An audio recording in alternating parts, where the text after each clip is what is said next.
tohtori, kun näin keskellä yötä, mutta kun tuo eukko rupes köhiin, niin kumma. No ei se mitään. Mulla sattuu olemaan toinenkin potilas näillä nurkilla, että tapetaan kaksi sitten oikein yhdellä iskulla. No niin. No mummohan se siellä rekkottaa. Kuunnellaanhan niitä röörejä, sano putkimies.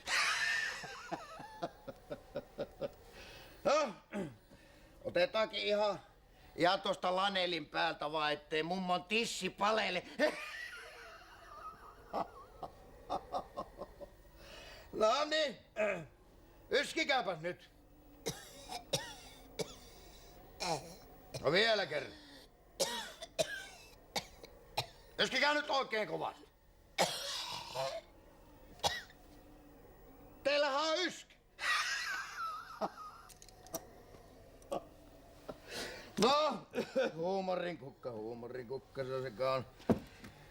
Kyllä siellä jotakin hinkua on. Ettei vaan olis pirtun hinkua.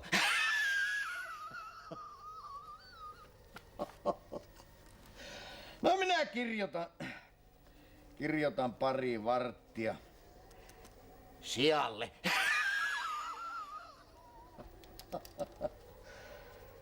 Minä kirjoitan, kun olen antelias luonteeltani, tullut äitiini. No joo, eipä sitten muuta kuin kuolemisiin.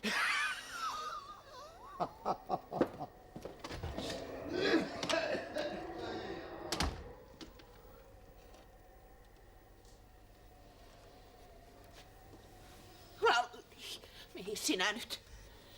Tuli taas kirvele töitä.